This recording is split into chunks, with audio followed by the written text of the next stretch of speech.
Subscribe कीजिए हमारे YouTube channel नाते रजा को और बेल आइकन को प्रेस कीजिए जिससे आपको हर रोज न्यू वीडियो की नोटिफिकेशन सब्सक्राइब के औरत के सर पे जब तक दुपट्टा रहता है वहीं तक रहमत का फरिश्ता मौजूद रहता है। जब औरत अपने सर से दुपट्टा हटा ले तो रहमत का फरिश्ता वहां से चला जाता है। अब आप मुझे बताएं, जब नबी के घर में, सैयदुल अंबिया के घर में औरत के सर से दुपट्टा हट जाए तो वहां से रहमत के फरिश्ते चले जाते हैं। तो हमारे घर में औरतें जो खुले सर फिरती है, खुले सर खाना पकाती है, खुले सर अल्लाह अकबर सारे काम अंजाम देती है, फिर रहमत के फरिश्ते हमारे घर में कैसे आएंगे? जब नबी के घर से सर से दुपट्टा हटने पर फरिश्ते चले जाते हैं तो हमारे घर में फरिश्ते कैसे आएंगे? और जब रहमत के फरिश्ते आएंगे नहीं तो अल्लाह की रहमत कैसे आएगी? फिर आप रो रही हैं, मेरा शौहर इतनी मेहनत करता है, कमाता है, बरकत नहीं होती। बरकत क्यों होगी? बेबरकती तो तेरी वजह से है। तूने सर का दुपट्टा गले में लटकाया तो उस वक्त तेरे घर में बरकत होगी कैसे? और सुन लो, आप तावीज के अंबार घर में लगा लो, कभी बरकत नहीं हो सकती, क्योंकि नहुसत तो तुम्हारे खुले सर की वजह से है। और ये मैं नहीं कह रहा हूं, बल्कि साहिब रूहुल बयान ने लिखा है। अगर ये बात लिखी ना होती तो मेरे अंदर बयान करने की हिम्मत ना होती। नबी की मौजूदगी में औरत के सर से दुपट्टा हटे तो वहां से रहमत के फरिश्ते चले जाते हैं। तुम्हें पता है, ऐ खातूने जन्नत की कनीजों, जिस वक्त इब्राहिम अलैहिस्सलाम को आग में डाला जा रहा था, इब्राहिम अलैहिस्सलाम को आग में डाला जा रहा था, तो आग में डालने का तरीका क्या था? उन्होंने मेंजनिक बनाई थी। मेंजनिक आप समझती हैं, जब पहले दौर में किलों पे हमले होते थे तो मेंजनिक के जरिए से पत्थर फेंके जाते थे। उन्होंने मेंजनिक बनाई थी। मेंजनिक वो थी कि आगे एक पाइप रहता था और एक रस्सा रहता था। रस्सा खींच करके छोड़ते थे तो वो जाके पाइप को लगता था, अब पाइप के ऊपर जो पत्थर होता था वो जा करके किलो को लगता था। तो सबसे पहले मेंजनिक बनी इब्राहिम अलैहिस्सलाम के लिए, क्योंकि उन्होंने इतनी बड़ी आग का अलावा तैयार किया कि वो आग के करीब कोई जा नहीं सकता था। तो इब्राहिम अलैहिस्सलाम को डाले कैसे? तो उन्होंने मेंजनिक बनाई। तो मेंजनिक बना करके वो कई दिनों से प्रैक्टिस कर रहे थे। इस तरह रस्सा खींचेंगे, छूटेगा तो इब्राहिम की पीठ को जाके लगेगा, फिर इब्राहिम जो है वो आग में चला जाएगा। लेकिन जिस वक्त इब्राहिम अलैहिस्सलाम का कुर्ता उतार कर उन लोगों ने मेंजनिक पर इब्राहिम अलैहिस्सलाम को बिठाया और रस्सा खींचा, तो अब रस्सा उनसे खिंचाता नहीं था। क्यों नहीं खिंचाता था? इसलिए कि फरिश्ते रोकर कहते, अल्लाह तेरा इब्राहिम तेरा नाम लेवा, अब वो आग में डाल दिया जाएगा, हम उसकी मदद के लिए जाना चाहते हैं। तो फरिश्ते मदद के लिए आ गए। इधर से नमरूद वाले रस्सा खींचते, उधर से फरिश्ते रस्सा खींचते। तो फरिश्तों की ताकत के सामने नमरूदी नाकाम रहे, तो वो रस्सा खींच नहीं पा रहे थे।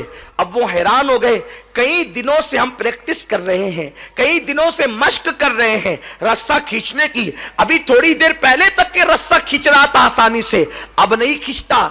उस वक्त एक बुढ़ा सर पे कंबल डालकर आया और उस बुढ़े ने कहा कि रस्सा क्यों नहीं खींचता? उसने उन लोगों ने कहा, ऐ बुजुर्ग पता नहीं क्यों नहीं खींचता। तो उस वक्त उस बुढ़े ने कहा, एक काम करो, 10-12 औरतों को बुला करके लाओ। 10-12 औरतें बुलाकर लाई गई।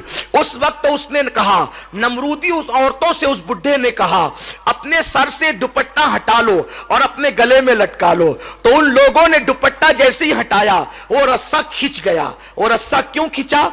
इसलिए कि जब औरत सर से दुपट्टा हटा देती है तो रहमत के फरिश्ते वहां से चले जाते हैं। तो अब इब्राहिम अलैहिस्सलाम की मदद के जो रहमत के फरिश्ते आए थे वो दुपट्टा सर से हटने की वजह से चले गए। हालांकि वहां अल्लाह का पैगंबर मौजूद है, पैगंबर की मौजूदगी के बावजूद अगर औरतें सर से दुपट्टा हटा दें तो रहमत के फरिश्ते वहां से चले जाते हैं। तो क्या तुम्हारे घर में कोई पैगंबर है? कोई तुम्हारे घर में कोई सहाबी है?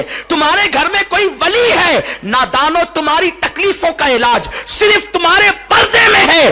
पर्दे में रहकर देखो, फिर मेरे अल्लाह की कुदरत देखना। उसके کرم کی بارشیں دیکھنا. سنو اللہ اکبر, جن کے گھروں میں برکتوں کا نزول ہوا, جن کے گھر سے کائنات کو خیرات ملی, جن کے گھر سے ولایت تقسیم ہوئی, جن کے گھر سے امامت تقسیم ہوئی, جن کے گھر سے نعمتیں تقسیم ہوئی, وہ گھر سیدہ فاطمہ الزہرا کا گھر ہے. سیدہ فاطمہ کی زندگی دیکھ لو.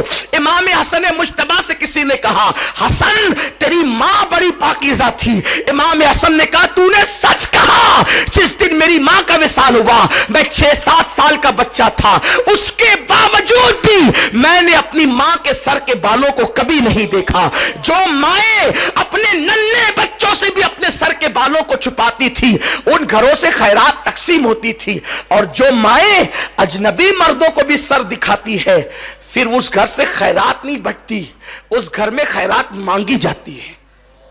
کما کر بھی پریشان ہو, سروں پہ دوپٹے نہیں. عورتیں گھر میں رہتی ہے تو یوں سمجھتی ہے کہ اب کون آنے والا, اور سگا بھائی تو ہے, دیور تو ہے, بیٹا تو ہے. سوچو, کیا دیور سے پردہ فرض نہیں؟ کیا بہنوئی سے پردہ فرض نہیں؟ اور مائیں کتنی مقدس تھی جو بیٹے سے بھی سر کے بالوں کو چھپاتی تھی. کتنا مشہور سا وہ واقعہ ہے کہ ایک مرتبہ اہل دلی نے بابا فرید سے کہا, فرید بارش بند ہو گئی بابا صاحب, لوگوں نے بہت دعائیں کی, بارش نہیں ہوتی, آپ دعا کر دیں. بابا صاحب نے کپڑے کا ٹکڑا نکالا, ہوا میں لہرا کر 4 جملے بھی نہیں کہے تھے, باران رحمت کا نزول ہوا, دلی جل تھل ہو گیا.